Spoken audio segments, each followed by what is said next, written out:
So I was in the county jail for like 30 months fighting my case. Initially, it was a first-degree murder. They dropped it to second degree after a couple of months. But your life's hanging in jeopardy. If you're going to trial on second-degree murder, number one, you're already locked up. People are looking at you. He's guilty. He got locked up. So you don't know what the outcome is going to be. You don't know you just don't know how it's going to play out. So, and let me take it back to my buddy came to see me. He's like, you got an attorney? I'm like, no, I don't have one. He's like, give me some names. I'm going to be here for a couple of days. Give me some names. I'll go talk to him. I'm going to get you an attorney. So he did. I got Craig Williams was a name that kept ringing around the jail. He handles murder cases. So I called him. He came see me. I'm like, listen, my buddy's here in town. So buddy, he hired him. He paid for him. He paid for Craig. Good attorney. So, but I had never seen him in action in court. I'd never sat in a murder trial. But I'm hearing what everybody says. I'm hearing what he says. He's like, we could beat this because it was actually an accident, right? So I sat there. We keep going. They keep putting it off. We're filing motions. 28 months into it, prosecutor says, hey, we'll give you a manslaughter. Cop out now. And I'm not guilty of manslaughter. I'll take leaving the scene of an accident involving a death, which is what I'm guilty of. Yeah. I'm not taking manslaughter for what? So when I didn't take it and I went back to the county jail, they called me downstairs. They hit me with 2 more charges. Leaving the scene of an accident involving a death. Oh, shit. So now they're saying you're going to trial on second-degree murder, but the jury has an option to find you guilty of leaving the scene of an accident involving a death and attempted murder on the guy that ran in front of the car. So the brother who lived that ran in front of the car, they charged me with attempted murder on this guy. In Florida, attempted murder, life sentence. Damn. For attempted murder, which doesn't make any sense, right? You can have leaving the scene of an accident or manslaughter, and you don't get a life sentence. You only get 15 years. Attempted murder, you get a life sentence. So I was like, damn, you got me going to trial on 3 things. So at that point, I told my attorney, I was like, look, go talk to him. I'll take manslaughter. At least I know I'm going to go home. Maximum, I'll get 15 years. Otherwise, I'm still going to trial, and who knows what's going to happen. With the attempted murder charge. Well, with all of them. Yeah. So that's a hell of a thing to be going to trial for, right? When you're talking about a death. You don't know what the outcome is going to be. And if your ass gets found guilty in Florida, this is over with. You can write appeals for the next 30 years, which people are doing that. They're in the law library every day filing appeals and motions. They're not hearing that shit. They're rubber stamping it, telling you, get out of here. So at that point, I took the manslaughter charge, and the judge said, we're going to give you 3 days. I'll give you 3 days to present your case to me. So we get to present our case to the judge. Prosecution gets to present their case to the judge. So we did. He gave us 3 days. This shit was all on TV. Local news was in there. They're recording it, right? And my attorney he was a straight beast. His talk game, and he listens to everything, what's going on. Detail. And he's got something to say immediately to counter what the prosecution says. On point. Dude's good. If I would have known how good he put on a show, I would have went to trial. If I could go back and take it back, and I tried to after I copped out. I was like, hey, wait, let's go to trial. Yeah. But I had already copped out and they wouldn't let me take it back. So dude was good. He did an excellent job. He made the prosecutor look like just a bumbling little kindergartner. Wow. Like an idiot, really, right? So all said and done, judge calls me in front of him. This is the judge talking to me. He says, it's clear to the court what happened was an accident. I remember this shit like it's yesterday because I've heard it so many times in my head. He said, it's clear to the court what happened was an accident, but because you didn't come and tell us what happened, I'm going to give you 10 years to think about it.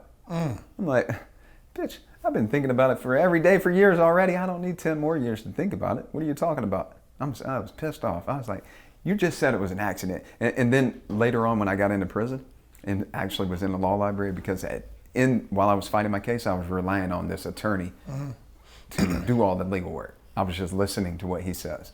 But when I got into prison around a bunch of people that had been in for years that was studying the law, they're like, the judge could not sentence you. He sentenced you illegally because as a judge, when he says you're innocent, it's clear to the court what happened was an accident.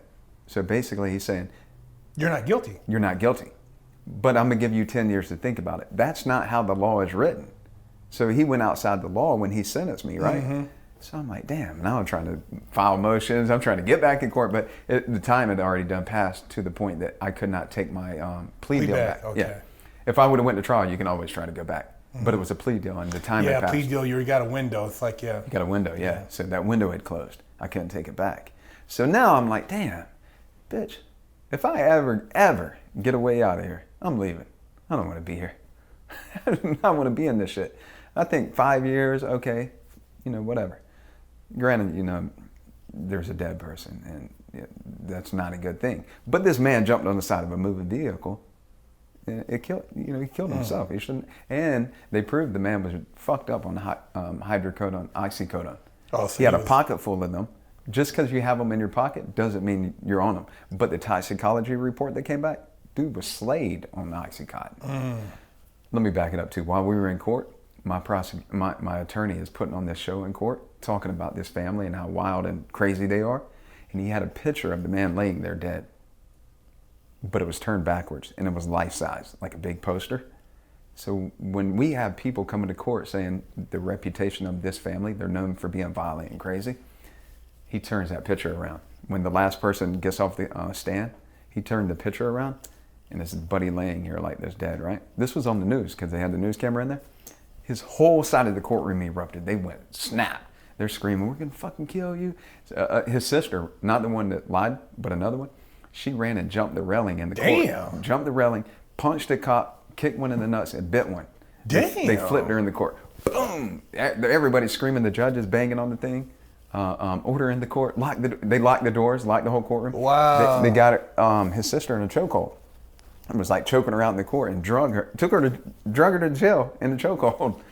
Wow. All the way up out of the courtroom. So when he did it, he knew they were going to turn their whole family, going to get crazy. Proved how what crazy he did they was were. a masterpiece right there. He was pretty ingenious. He was. It was extremely ingenious. I mean, their whole side of the courtroom snapped. My side of the courtroom is a bunch of women over here sitting here like quiet. You know what I mean? Wow. They're just like over here being quiet. They fucking snapped in court. So it proved the point. And all of these little points that were proven, and even all the physical evidence proved that it was an accident. The judge said that it was an accident. So at that point, I'm like, damn, 10 years? You just said I'm not even guilty of this. So at trial, you would have probably beat it. Hands down, I would have beat it. Oh, he said, the judge said, he said, if you would have went to trial, no criminal jury would have found you guilty. If you would have, you know how they type it in court? Yeah. That's on that stenograph shit. Yeah, stenography, yeah. Yeah, stenography. He said, no, if you would have went to trial, no criminal jury would have found you guilty. What? You just sentenced me to what you just said I'm not guilty of. So anyways, now I got a chip on my shoulder. I'm pissed off. I'm like, if I can find me a way out of here. Well, you already know. When you're behind that fence, your ass ain't getting out of there. No. When they put you in prison, I don't care what state you're in, you're not getting through double fence, razor wire, dogs, roving truck, rotating, yeah. guards. You're not getting past it unless you're Houdini. And the prison's in the middle of nowhere. They're all in the middle of nowhere. In the middle of nowhere. In the middle of you got to run nowhere. for miles. Yeah, unless you got help. Yeah. So I'm still looking. I'm like, there's a way out, is what I'm thinking back then, right? At that time, I'm in like a high security place, right? But my security level started dropping, and they put me to minimum security. They sent me to the work camp. So it's a work camp inside of a prison, on the prison grounds, with the fence, with the razor wire. But I go outside of that, and I'm working on prison grounds in the maintenance building. So I got a little bit of freedom, but there's still guards everywhere. There's a truck roving around. Everything's right there. You're not just going to run away, right? You're still in prison, on prison grounds, but you're a minimum security, right? So at that point, I'm like, all right, how do I get out of here now? This is going to be way easier. So during this time, how far are you into your time at this point? This was 4 years into my time. Okay. This is the bad part, right? So I'm 4 years into my time. I only have to do 4.5 more, and I get to go home, because you got to do 85%. Okay. In Florida. So I had a 10-year sentence. I only got to do 8.5 years. I'm 4 years in at this point. I'm halfway done. But I didn't care. I'm like, the door was there tomorrow. I'm still going to leave, bitch, just because I'm mad. So at the time, in prison, everybody's working out. Most of the guys are working out. You're trying to stay in shape, whatever, right? It's the thing to get things off your mind. Whatever it is, whatever your reason is, people are working out, right? So I'm relentless in it. I wake up working out. I'm doing it all day long. And that's my thing, right? In prison, this just keep it real. Black dudes, when they were walking around, they can look at the pull-up bar and they did 5 pull-ups and bitches got bigger. I'm like, what I just did 1,000 pull-ups and you did 5. and you're still way bigger than me, damn it. So anyways, pull-ups was my thing. And again, like I've watched a lot of your videos where you got East Coast, West Coast. Yeah. It's not segregated like that over there. It's not, there is cliques, there are gangs, there are little hierarchies like that. But people they intermix. People So are a white friends. guy can interact with a black guy without catching shit? Hands down, for Okay, sure. okay. You can sit down and eat with them. Wow. Sometimes they're your bunkie. A black guy with a white guy? For sure. Wow. Doesn't matter where you're at in the state of Florida. Wow. However, there are people that are like, no, we're not doing that. I'm going to be with my people. But the majority, no, it's not like that. So you might work out with a dude. You might eat with chow hall. It's just everybody going to the chow hall. Okay. They do have groups that are like, hey, my dog's sitting here, and you respect that. If you don't respect that, then it'll turn into a problem. But people they intermix, right? And this black dude, I forget his name. This dude was huge, and all he did was calisthenics. He's like 6'3", about 240, and ripped. He's heavy into working out. Like he could step out and jumped in a magazine like that, He did pull-ups all day. All day, this bitch would do pull-ups. And he got me doing pull-ups. And at first, I could do like 10, 12 of them. I'm like, all right. But he was like, man, you just got to keep going. And he would like do assisted pull-ups. Man, I was doing like 20, 30 at the time, knocking them out, boom, boom, boom. And that was my thing. So I just started doing it relentlessly. Pull-ups. I mean, other things, but that was my lick right there, right? Then I got it where I was tying like a weighted bag, a bag full of magazines, canteen bag, put the magazines in it. I tied it around my neck and wet it. So I add extra weight to it. I was killing it on the pull-ups. I got to the point where I'd be on the rec yard. I'd challenge everybody out here. Whoever quits first, you a chump. Just playing the little competition, right? So, you start getting in shape from that. And my thing was I would get cut up a lot really, really quickly, really easily. Like I would stand out against the other white guys, right? So I'd come in from rec and tear my shirt off. I'd be just playing around in the dorm, right? And the chick that worked the dorm, she started looking, she was paying attention to me all the time. But I would ignore her because this prison that I'm at, Lake Butler in Florida, they're smashing people. Just looking at a female, sometimes they're jumping on people and smashing people. The guards, they call it reckless eyeballing. Yep, reckless eyeballing. Reckless eyeballing our women, right? And they're big rednecks over there. It's major redneck, big time. And it is the way that it is. You're not going to change it. That's just how it is. Yeah, they ain't fucking around. They're not fucking around. They're killing people at that prison. My boss, he's generations. He was a free world guy, but he used to be a white shirt, like a colonel or a captain, high up in security. He retired. He came back as a free world guy. He worked in maintenance, and he was my boss. He's like, there's guys buried right now out in these woods that nobody knows about. Damn. Prisoners. What? So they put them on permanent transfer. Transfer. Wow. And they just, nobody this is like they disappeared. They disappeared. If their people would call about them, they were always transferring. Oh, he's transferring. And that would just go on and on until nobody calls anymore. So, they're still getting away with it. It's just like they police themselves. There's nobody, they're not getting reprimanded. Sometimes they get in trouble, but the majority of the time, they're not getting in trouble. So my thing was, I'm not playing with none of these women. I'm going to do my time and I'm not going to play with them. But this one that worked my dorm, she would always be saying little sly shit. I just keep ignoring her. And one day, I had a visit. It was on the weekend. I had a visit. I go to you have to get a pass to go outside the dorm, wherever you're going, law library or wherever, you get a pass. I go to get my pass and she's got her hand on it, holding it. I'm like, let me get my pass. My people are up here. I got to go. So she's like, I seen you over there getting ready. She's making a little small talk. I ain't got time for this shit. Give me my pass. I'm leaving. Every time I would ignore her, it just made her push even more. I'm 100% ignoring her. I'm not even interested in whatever she's talking about.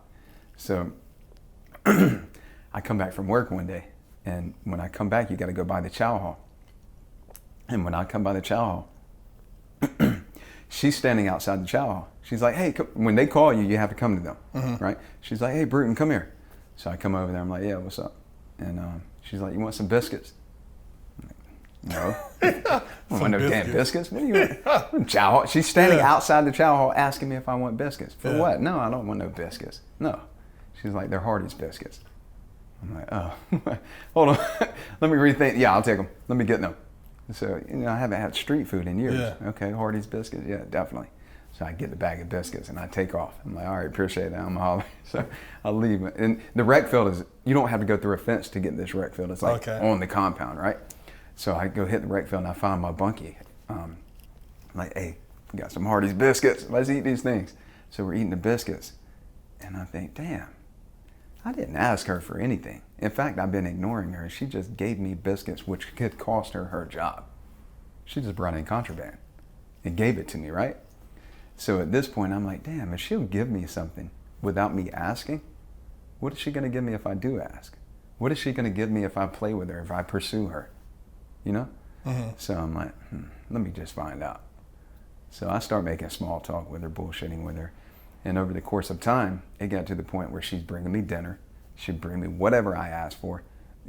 Little things like cosmetic type shit, lotions or different type of soap. Mm-hmm. Whatever I want, she's bringing it. Then it got to the point where she'd start bringing alcohol. She'd bring vodka. She'd take water bottles and drill a hole in the bottom, pour the water out, fill that bitch with vodka and put some like hot glue on the bottom. Man, I'd be in the dorm rep. The last time that I got drunk in the dorm, my locker, when you pull it out, was full of water bottles. And she put like some Gatorade or some kind of red mix in there. I don't know what it was, but it was like vodka with red shit in it, right? Me, my bunkie, another dude that worked in maintenance, and I think one more person. We were over there drunk, smashed. I had her move my bunk in the corner so I can always see her in the guard booth, right? I can message her a little thing. You know, you do sign language. She knew sign language. I'd be like, turn the lights out. Buddy's tattooing down there, let us ride. If anybody comes, flip the lights. She was on point. She'd do whatever, right? Oh, shit. So this was the dorm to be in. Everybody wanted to be over here now. You know, because no matter what, if you don't say anything, people are watching you. Yeah, everybody knows you're talking to her. No matter how you try to cover it, whatever, people are watching. People know, right? So I'm like, damn, this is getting crazy, right? So then we end up getting internet in the maintenance building. So back then, the whole cell phone game and all that shit, the iPhone wasn't out. So you had this little wireless internet card that would plug into a computer. Well, we worked in the maintenance building, me and my bunkie and another guy that ended up escaping with me. In the maintenance building, my bunkie worked in the electronics department. They had a computer in there. So now we got this, she brings this wireless internet card that we could plug into the side of the computer, like in a USB port. Mm-hmm. So from there, we start playing around. We're looking like, back then it was like MySpace. There was no Facebook back then, right? So we're looking around, playing around on there. I'm like, damn, I'm starting to miss my freedom even more. I'm seeing all these free world people, you know?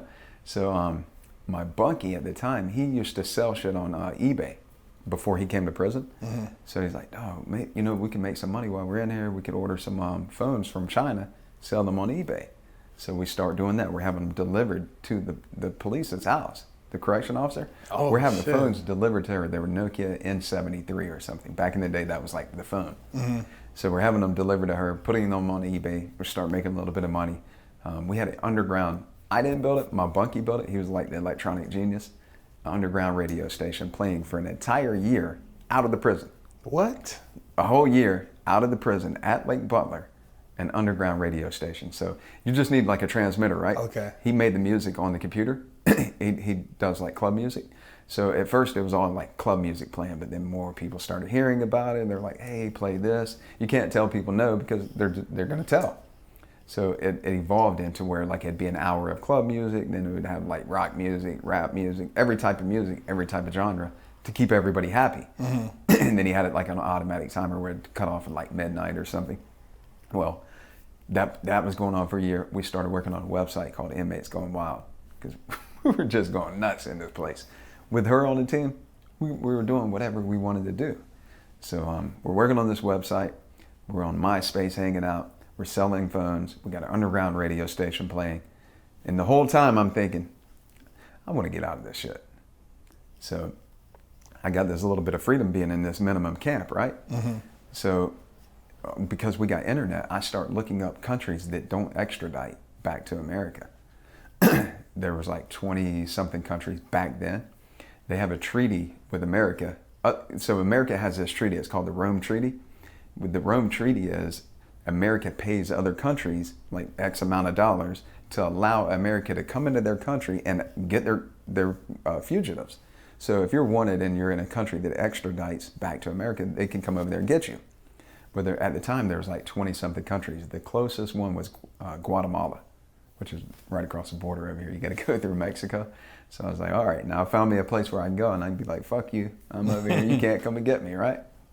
So from there, I'm like, all right, how am I going to get there? How am I going to get out? Because I already know she's going to help me. So what I come up with is a plan for her to come, bring me a guard's uniform, whole BDUs, the jacket, the hat, everything.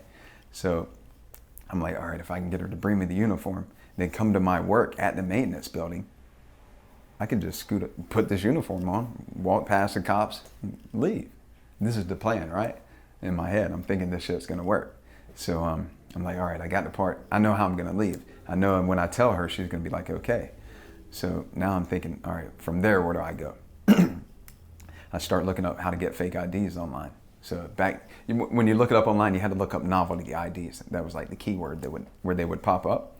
So when I found a place to get them, and I had her come, when she came to work, in her lunchbox, she brought a blue piece of cloth. So back then, now you could photo edit and you could take your picture and put it on a blue background. Back then it was a little bit harder. So she brought a blue cloth, like what would be on her driver's license, and taped it inside the staff bathroom, and I took my little picture. I took my picture. She brought the camera. She took the picture. Oh, shit. So we have her send the pictures. Me and a buddy of mine who planned to escape with me. We have her send the pictures off. We get the IDs. From there, we buy airline tickets. We're in northern Florida at the time. We buy airline tickets from Atlanta with the fake ID name, from Atlanta to California, San Diego. So once you get to San Diego, the most widely crossed border on foot is San Ysidro. It's like 100 and something thousand people per day walk across. No big deal to walk across. It's coming back. So I'm like, all right, I land over here. I walk across. Now I just got to make my way to Guatemala. I'm selling shit on eBay. I'm good on money. It doesn't cost anything to live in Guatemala. This is all the plan, right? So she thinks she's coming with me. And this is where I admit right now, I did her wrong. Initially, it was her chasing me, but then she gave me an inch and I took fucking 100 miles. I abused it bad. I did her wrong, and then I admit that. I don't mind admitting it. It's horrible. I did it wrong. She thought she was coming with me. So, and then, okay, so when I came up with the entire plan, all right, this is how it's going to work.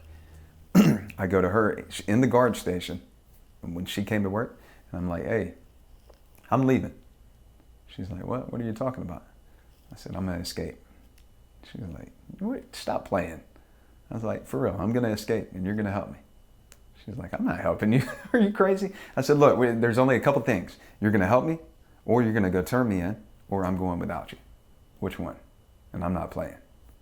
She's like, what? Are you crazy? She puts her head down on the counter. I'm standing outside the glass. She puts her head down and starts crying. She's like, you're going to have me in prison. I'm like, you're not going to be in prison. We're going to be in paradise. Relax, chill. We're fixing to get the fuck out of here. We are leaving. She's like, what do I got to do? So I give her the whole plan, right? She goes buys all new uniform from the little station where the cops buy, get my size. Yeah. So she drops it at a dumpster right outside the maintenance building. And on the day, it was like Thanksgiving weekend. Here's what's crazy too. On work call that morning when I escaped, they didn't call my name. My boss didn't show up. So I'm like, hey, whoa, I gotta go. I need to go to work. One of y'all take me with you, one of the other maintenance guys. And they're like, all right, come on, we'll take you. So I wasn't even supposed to go to work that day. The plan started falling apart right before I even went to work. The signs, huh? Yeah, there were signs popping up, right? But I'm ignoring them because I want what I want. So we go to work. We go over there, and she comes just perfectly on time, drops a little bag of uniforms, 2 of them, one for me, one for my dog, drops them by the dumpster. We stroll out there with our little wagon like we're taking trash from the maintenance building. What we were taking was we stole the tower. We took the tower, the computer tower, where we were doing all that research. We were taking that bitch and getting rid of it. So, but we had it like wrapped up in trash bags and shit, right? So we go out there, get the uniforms. We go back and we lay in a trash pile. They have this big like metal trash pile where they put scrap metal. We lay down in there and get dressed, put the police uniform on. We would get dressed and go to where we're supposed to meet her. There's 2 cops, 2 that I know. Well, we have big sunglasses on, the hat pulled down, jacket zipped up. It's November, so it's kind of cold, right? Walk right past the cops. They're over there talking. Oh, We shit. walked right past the cops. I'm talking about like from, no, maybe a little bit further than me and you, about 8 feet away. We walked right past them, jump in the vehicle. Bloop. I'm like, let's go. The plan was when we leave, she was going to take me to Gainesville, which is right outside of Lake Butler. Take me to Gainesville. I'm going to meet this a friend of mine, a Mexican dude that I was locked up in the county jail with. She was going to take me to meet him. From there, he was going to take me to the airport in Atlanta. And then what she thought was 2 weeks later, she was going to come and meet me over there. Well, when I called my buddy that morning, he's like, bro, I can't come and get you. I'm like, bitch, I just escaped from prison. What are you talking about? You cannot come and get me. I didn't have a backup plan B. I thought plan A was going to work. Yeah. So I'm like, damn, what? So he's like, man, you got to go with my little brother. Go with him. His kid was in the hospital from the previous night. So he's like, I cannot come and get you. So I'm like, I don't even know your little brother. He's like, don't worry about it. Go with him. He works on a farm way out in the middle of nowhere. Go with him. Stay there, and then I'll come pick you up later on today. Take you to the airport. I'm like, everything's out of whack now. My time to be on the plane, everything's fucked up. But I already left. I'm like, damn. Can't turn around and go back. Should I go back? Should I try it? No, nope. Let's go. Let's keep rolling, right? So we go and we meet the brother. As soon as we get in the truck and ride away with the brother, he starts panicking. He's like, man, I don't want to get in no trouble. What if they catch us? I'm like, fuck, relax, dude. Chill out. No, they don't even know I'm with you. We're sitting here in police uniforms. They're not messing with us. Let's go. Keep going. So we go to this farm.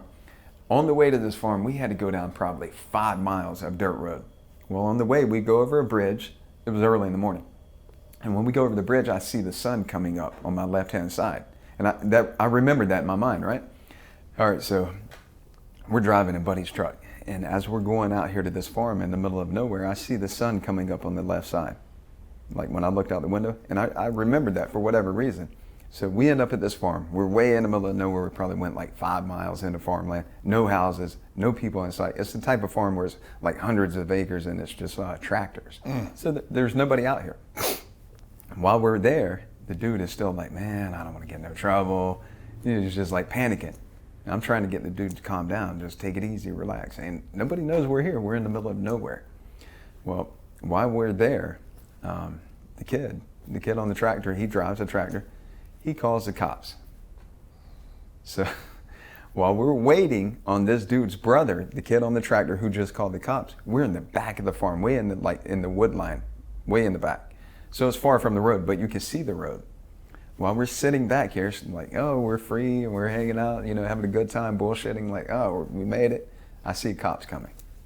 So I'm like, hey, damn, there's cops. There's no reason for a cop to be down here, period, ever. Unless somebody called them or they're coming for a reason, right? So I tell my dog who escaped with me, I'm like, bro, there's cops. Let's go. Take in mind that the whole time I'm preparing for this, I'm working out, I'm running the track every day. I can run all day, no problem. So this dude, I was trying to get him to run with me all the time, but he'd be like, oh, I'm tired or whatever, right? So he's like, that's not the cops, blah, blah, blah. It was an unmarked cop car. But I'm like, dude, that's cops. I'm telling you, I know. Next vehicle that comes is the K9 unit from Lake Butler. Oh, and I know them. Yeah. I work around these people, right? I see them, I know them. I'm like, bitch, that's the K9. Now you believe it? Let's go. So he's like, oh shit. So we run through the woods. And now I'm thinking, all right, the sun was on the left when we went over that bridge. The bridge was over a river. Mm-hmm. So I'm like, if we keep the sun on the right, we're in these woods where I have no idea where we're at, but if we keep the sun on the right while we're running, we'll get to that river eventually. So we run and run and run and run through the woods. But as we're running, they're like climbing shit, diving under things. It's wild woods. It isn't the backyard. This is like real woods. It was near I forget the name of the river, but if I remember it, I'll tell you. So we're Swanee River. So North Florida, Swanee River. It's like a jungle. We're diving under shit, climbing over things. And it was just crazy, right? We're running. But the whole time we're running, I'd look back. I would look behind me and I don't see my dog. So I'm like, damn, I got to run back and get him. I'm like, come on, bitch. We're in the woods. Prison officials are chasing. They're going to kill us out here. Yeah, yeah. Are you fucking crazy? We just escaped. There's no time to be saying your side hurts. Let's go. So by the time we end up making it to this river, the Swanee River. We made it to the river. By the time we get there, I've done ran probably 3 times as much as him because I'm going back, getting him, going back. You know, I'm like, come on, come on. So I'm pretty tired by the time we get to the river. When we get to the river, the banks are very high on it, and we're up looking down at the water, and it's like just glass, real clear, calm, peaceful looking river, right? But it's wintertime, so it's cold. This river, there's springs in the river. Any spring fed river in Florida is freezing cold. But I didn't realize how cold it was until we got in. So we go down the bank and dive in the water. As soon as we dive in, it's fucking like ice. So now it's wintertime, so it's cold out, but I've been running for about an hour now to get to this river. So I'm sweating, my adrenaline's pumping, and now I just dove in an ice cold river. Immediately my limbs are turning like they have concrete in them. I'm just tired. I'm like, it's bad. It's getting real bad. And it's a long ways to go across this river, right? So as we're going across the river, I'm just getting more and more tired. I'm getting toward the middle, and my feet are starting to go under. So I'm like, damn, maybe I need to kick my shoes off. As soon as I kick my shoes off, my feet go down. So the shoes I had on were actually helping my feet stay afloat.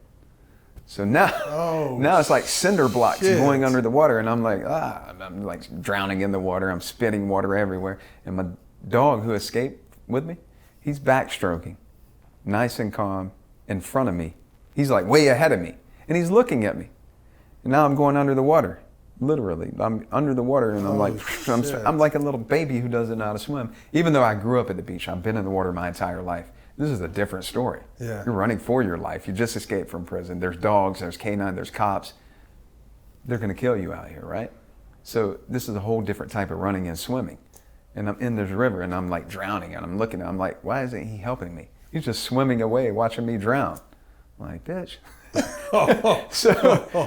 So never, I'm always extremely optimistic. Obviously, I'm optimistic for one to think that this grand plan of escaping from prison and I'm going to be able to live this life is going to work. That requires a lot of optimism. A pessimistic person is going to be like, that shit's not going to work. So I've always been extremely like positive about life, no matter what the situation is.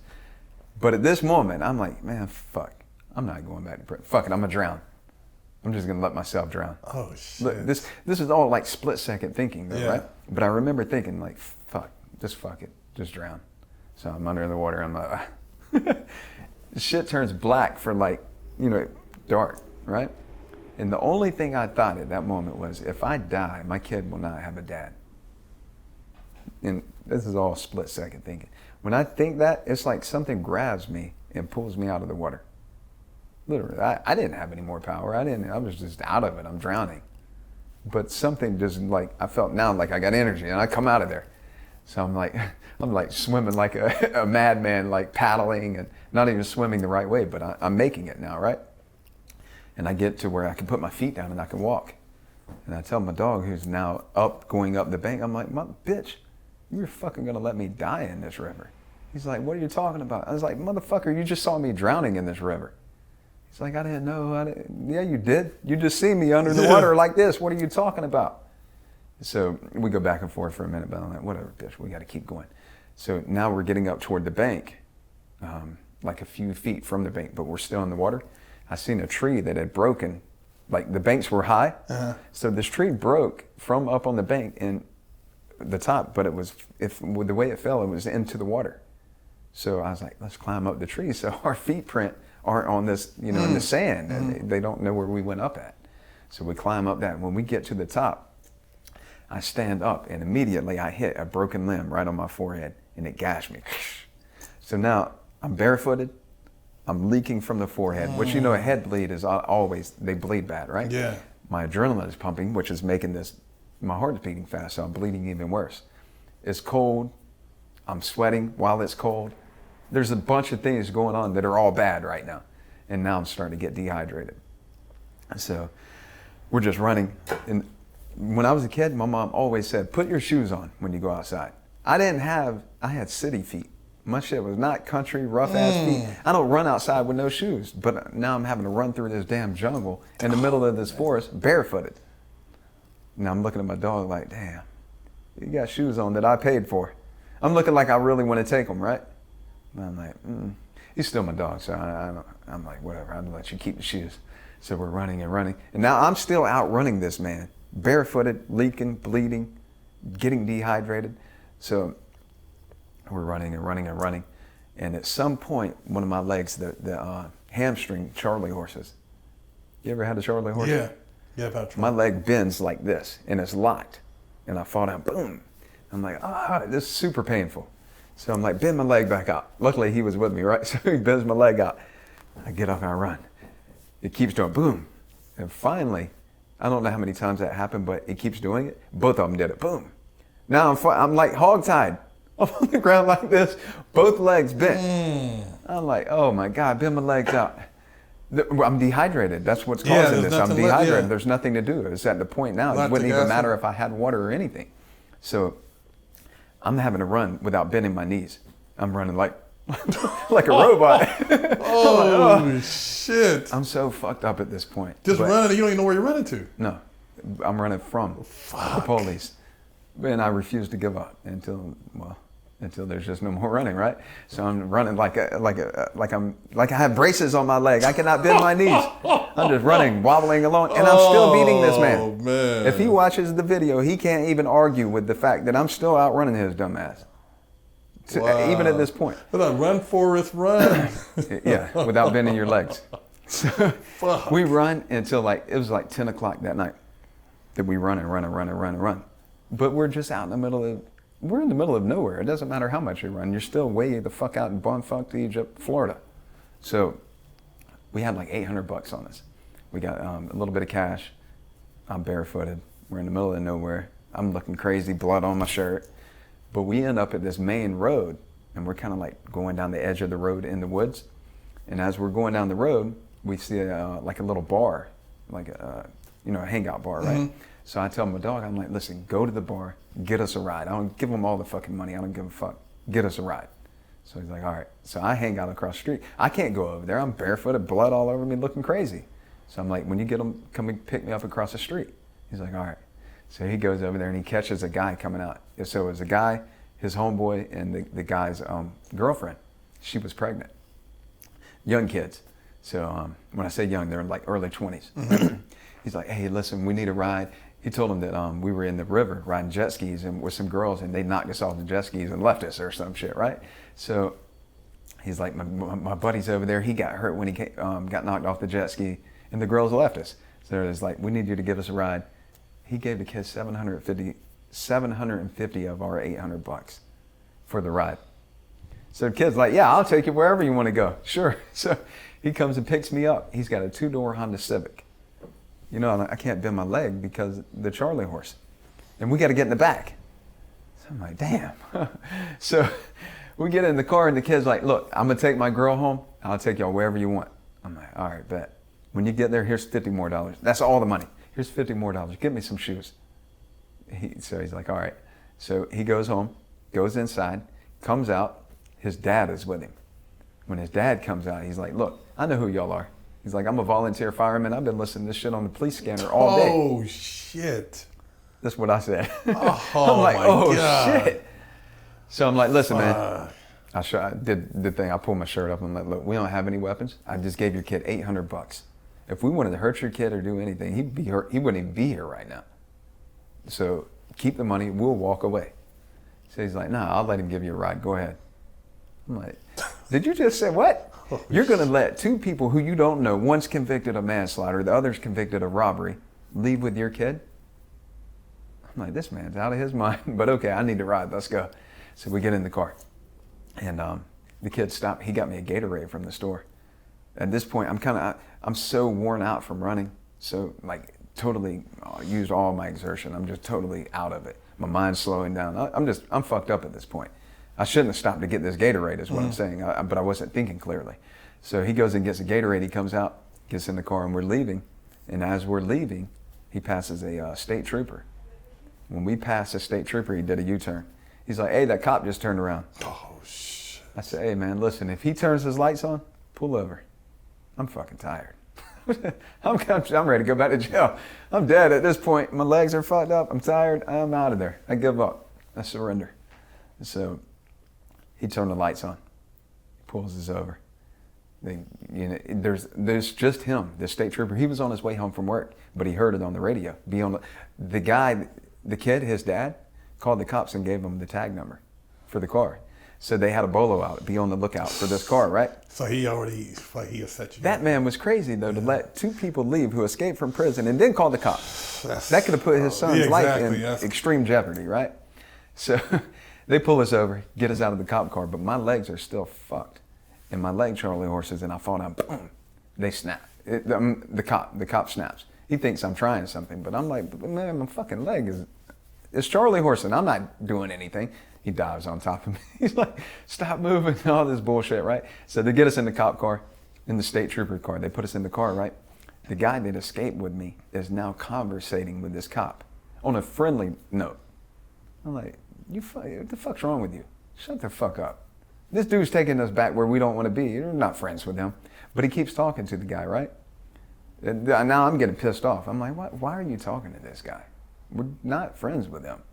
So he keeps talking to him, and DOC pulls up and surrounds this state trooper car. They surround it, and they are outside the car, like, let them the fuck out of the car, let them out. The corrections officer. They were going to get you. Yeah. We just escape. All they got to do is put us back in the van and be like, oh, they got out again, shoot them dead, done, over with, cake's baked. So the state trooper, who I didn't want him talking to, he said, I'm not letting them out of the car. They committed the crime. I'm taking them to the county jail. The dude saved us. Wow. He knew. He lived out there. He was on his way home, so he's from that area. He knew it was going to go down. He knew what time it was. I mean, you know how, like, when you see angry-ass hornets, that's how they looked outside the car. They're like, let them out of the fucking car. So he's like, nope, I'm taking them to Alachua County Jail. They committed the crime. You can pick them up from there. So he did. He took us to the county jail, right? And they put us in solitary confinement holding cell. Next morning we go to court, looking like real asshole. We got a pumpkin suit on, the orange suit. So we go into court. As soon as they read the charges, the whole courtroom starts laughing. Everybody's like, this is no dumbass. The whole courtroom is laughing. Everybody heard about it. These dumbasses escaped from Lake Butler. Got caught the same day. Fuck. But there's really, in my mind, I thought I could pull it off. I really thought I could get away with it.